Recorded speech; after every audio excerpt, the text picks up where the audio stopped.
Hello मेरे प्यारे साथियों, कैसे हो आप लोग। उम्मीद करता हूँ कि आप लोग बहुत ही बढ़िया होंगे। जैसा कि साथियों आज हम लेकर आए हैं भारत की जनसंख्या से इम्पोर्टेंट क्वेश्चन, जो कि आपके परीक्षा के लिए अति महत्वपूर्ण सारे क्वेश्चन होंगे। ऐसे ही क्वेश्चन आपकी परीक्षा में पूछे जाएंगे। जनसंख्या से इम्पोर्टेंट क्वेश्चन, महत्वपूर्ण क्वेश्चन। ठीक है साथियों, हमारा पहला क्वेश्चन क्या कहता है, भारत में लिंगानुपात क्या बोल रहा है, भारत में लिंगानुपात की गणना कैसे की जाती है। तो यह जो है प्रति 1000 पुरुषों पर स्त्रियों की संख्या से गणना की जाती है। ऑप्शन नंबर बी बिल्कुल इस क्वेश्चन का राइट आंसर होगा। ठीक है साथियों, सारे क्वेश्चन का डेफिनेशन सहित पढ़ते हुए चलेंगे। सारे क्वेश्चन इंपॉर्टेंट क्वेश्चन होंगे आप लोगों के लिए। ठीक है साथियों, भारत में लिंगानुपात की गणना प्रति 1000 पुरुषों पर स्त्रियों की संख्या के आधार पर की जाती। 2011 की जनगणना के आधार पर भारत का लिंगानुपात 943 है, यानी 1000 पुरुषों पर महिलाएं 943 है। ठीक है, अब हम बढ़ते अपने नेक्स्ट क्वेश्चन की ओर। नेक्स्ट क्वेश्चन क्या कहता है हमारा, जनसंख्या घनत्व से आप क्या समझते हैं। जनसंख्या घनत्व से आप क्या समझते हैं, प्रति वर्ग किलोमीटर में रहने वाले लोगों की संख्या, ये समझ में आती है। ठीक है, ऑप्शन नंबर बी बिल्कुल इस क्वेश्चन का राइट आंसर होगा। ठीक है साथियों, इंपॉर्टेंट पॉइंट, जनसंख्या घनत्व से तात्पर्य प्रति वर्ग किलोमीटर क्षेत्र में रहने वाले लोगों की संख्या से है। भारत की जनगणना 2011 के अनुसार जनसंख्या घनत्व 382 प्रति वर्ग किलोमीटर है, यानी 382 प्रति वर्ग किलोमीटर में है। सर्वाधिक जनसंख्या घनत्व बिहार में है, जो कि 1106 व्यक्ति वर्ग किलोमीटर का है, जबकि केंद्र शासित प्रदेश दिल्ली का सर्वाधिक जनघनत्व 11,320 प्रति व्यक्ति वर्ग किलोमीटर है। ठीक है, अब हम बढ़ते अपने नेक्स्ट क्वेश्चन की ओर साथियों। नेक्स्ट क्वेश्चन क्या है हमारा, निम्नलिखित राज्यों में से सर्वोच्च साक्षरता दर किस राज्य में है। तो यह जो है किस राज्य में है, तो यह हमारा मिजोरम में है। ठीक है, ऑप्शन नंबर डी बिल्कुल इस क्वेश्चन का राइट आंसर होगा। ठीक है, जनगणना 2011 के अनुसार सर्वोच्च साक्षरता केरल 94% है, और इसके पश्चात लक्षद्वीप हमारा 91.8% है, मिजोरम हमारा 91.3% है, और गोवा हमारा 88.77% है, तथा त्रिपुरा हमारा 87.22% का स्थान आता है। ठीक है, अब हम बढ़ते अपने नेक्स्ट क्वेश्चन की ओर। नेक्स्ट क्वेश्चन क्या है हमारा, भारत में निम्नलिखित राज्यों में किस राज्य में जन्म दर न्यूनतम है। तो यह हमारा केरल होगा। क्या होगा, केरल। ऑप्शन नंबर ए बिल्कुल इस क्वेश्चन का राइट आंसर होगा। ठीक है, अब इसमें इंपॉर्टेंट पॉइंट, केरल राज्य में जन्म दर सबसे कम है। विकल्प में दिए गए राज्यों की जन्म दर इस प्रकार है, केरल 15, पश्चिम बंगाल हमारा 16, बिहार 27.7 और उत्तर प्रदेश 27.8 है। ठीक है, अब हम बढ़ते हैं इसी के साथ नेक्स्ट क्वेश्चन की ओर। हमारा नेक्स्ट क्वेश्चन क्या कहता है साथियों, भारत में जनसंख्या वृद्धि की क्या विशेषता है। भारत में जनसंख्या वृद्धि की क्या विशेषता है, तो जन्म दर में वृद्धि किंतु मृत्यु दर में कमी है। ठीक है, ऑप्शन नंबर सी बिल्कुल इस क्वेश्चन का राइट आंसर होगा। ठीक है साथियों, अब इसमें एक इम्पॉर्टेंट पॉइंट, विश्व में जनसंख्या की दृष्टि से भारत का दूसरा स्थान है। स्वास्थ्य सुविधाओं के सुधार के साथ मृत्यु दर में जन्म दर की अपेक्षा तीव्र गिरावट आई है, अतः जनसंख्या तेजी से बढ़ी है। वर्तमान समय में जन्म दर 21/1000 है और मृत्यु दर 8/1000 है। ठीक है, अब हम बढ़ते हैं अपने नेक्स्ट क्वेश्चन की ओर। नेक्स्ट क्वेश्चन क्या है, जनांकीय अभिलक्षणों के आधार पर भारत का वर्गीकरण जनसंख्या चक्र के किस चरण के अंतर्गत किया गया है। तो राइट आंसर होगा विलंबित विस्तारशील चरण। ठीक है, ऑप्शन नंबर डी बिल्कुल इस क्वेश्चन का राइट आंसर होगा। ठीक है साथियों, जनांकीय अभिलक्षणों के आधार पर भारत का वर्गीकरण जनसंख्या के विलंबित विस्तारशील चरण में किया जाता है। भारत जनांकीय संक्रमण के 4 विस्तृत चरणों में से प्रथम 2 चरण पार कर चुका है। वर्ष 1991 के बाद भारत जनांकीय संक्रमण के तीसरे चरण में प्रवेश कर चुका है।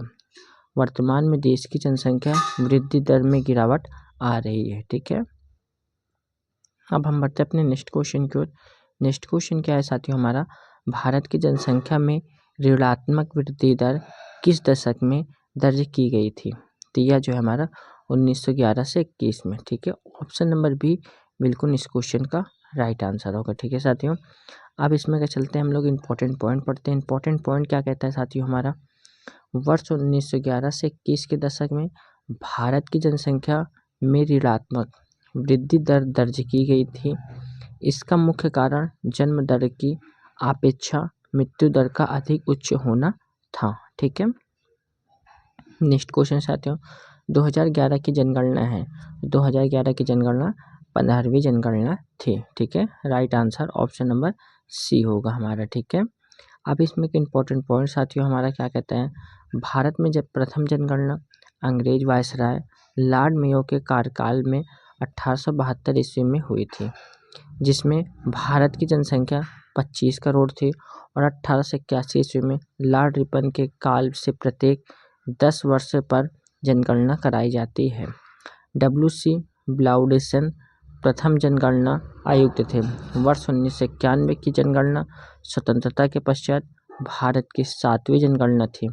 इस प्रकार 2011 की जनगणना 15वीं जनगणना है। ठीक है, नेक्स्ट क्वेश्चन साथियों, जुलाई 2011 में घोषित जनसंख्या के आंकड़ों के अनुसार शहरी क्षेत्रों की तुलना में ग्रामीण क्षेत्रों में शिशु लिंगानुपात में से कमी आई है। तो राइट आंसर इसका क्या होगा साथियों, 4 गुना। ठीक है, right answer option number B होगा हमारा। ठीक है, जनगणना 2011 के अनुसार जनसंख्या के आंकड़ों के अनुसार शहरी क्षेत्रों की तुलना में ग्रामीण क्षेत्रों में शिशु लिंगानुपात में 4 गुना कमी आई है। ठीक है, अब हम बढ़ते अपने नेक्स्ट क्वेश्चन की ओर। नेक्स्ट क्वेश्चन क्या कहता है हमारा, भारतीय जनगणना के इतिहास में किस काल अवधि को आगे की ओर एक बड़ी छलांग कहा जाता है। तो राइट आंसर क्या होगा, 1951 में 1961। ठीक है, ऑप्शन नंबर सी बिल्कुल इस क्वेश्चन का राइट आंसर होगा। ठीक है साथियों, भारतीय जनगणना के इतिहास में 1951 से 61 की अवधि में सर्वाधिक वृद्धि हुई है, क्योंकि इस अवधि में मृत्यु दर में कमी आई तथा जन्म दर में वृद्धि हुई है। ठीक है, अब हम बढ़ते हैं इसी के साथ नेक्स्ट क्वेश्चन की ओर। नेक्स्ट क्वेश्चन क्या कहता है हमारा, वर्ष 2011 की जनसंख्या के अनुसार भारत में शिशु लिंगानुपात है। भारत में शिशु लिंगानुपात है, तो राइट आंसर क्या होगा, 919। ठीक है, right answer option number D होगा हमारा। ठीक है, जनगणना 2011 के अनुसार औसत शिशु लिंगानुपात 919 है। भारत में हरियाणा का लिंगानुपात सबसे कम यानी 877 है। सबसे अधिक शिशु लिंगानुपात केरल यानी 1084 का है। ठीक है, अब हम बढ़ते हैं इसी के साथ नेक्स्ट क्वेश्चन की ओर साथियों। नेक्स्ट क्वेश्चन क्या कहता है हमारा, वर्ष 2011 की जनगणना के अनुसार निम्नलिखित राज्यों में किस राज्य में स्त्री और पुरुष साक्षरता में सबसे अधिक अंतर है। तो राइट आंसर क्या होगा, राजस्थान। ऑप्शन नंबर ए बिल्कुल इस क्वेश्चन का राइट आंसर होगा। अब इसमें के इम्पोर्टेंट पॉइंट पढ़ते हैं। इम्पोर्टेंट पॉइंट क्या है साथियों हमारा, जनगणना 2011 के अनुसार राजस्थान में पुरुष साक्षरता 79.2% तथा महिला साक्षरता 52% है।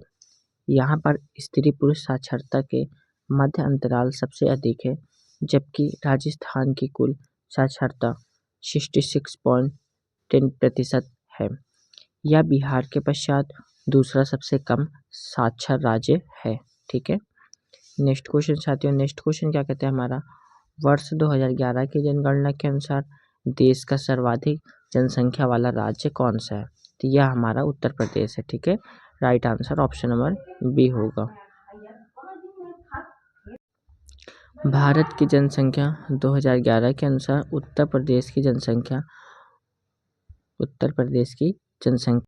19,98,12,341 सर्वाधिक है, जो भारत की कुल जनसंख्या के 16.51% है।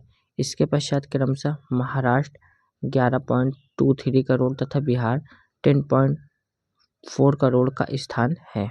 ठीक है, नेक्स्ट क्वेश्चन साथियों, भारत में सबसे कम जनसंख्या वाला राज्य कौन सा है। तो सिक्किम है। ठीक है, कौन सा है, सिक्किम। ऑप्शन नंबर डी बिल्कुल इस क्वेश्चन का राइट आंसर होगा। ठीक है, इंपॉर्टेंट पॉइंट साथियों हमारा, जनसंख्या 2011 के अनुसार सिक्किम सबसे कम जनसंख्या वाला राज्य है तथा अधिकतम जनसंख्या उत्तर प्रदेश राज्य की सिक्किम की जनसंख्या 6,07,688 व उत्तर प्रदेश की जनसंख्या 19,98,12,341 है। ठीक है।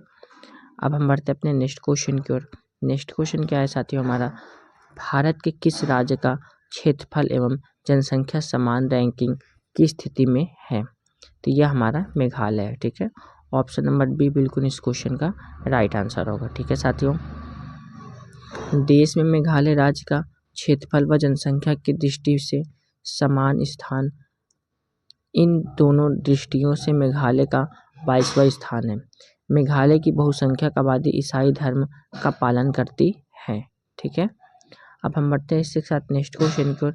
नेक्स्ट क्वेश्चन क्या कहते हैं हमारा, 1 से 5 मिलियन जनसंख्या वाले शहर को क्या कहते हैं?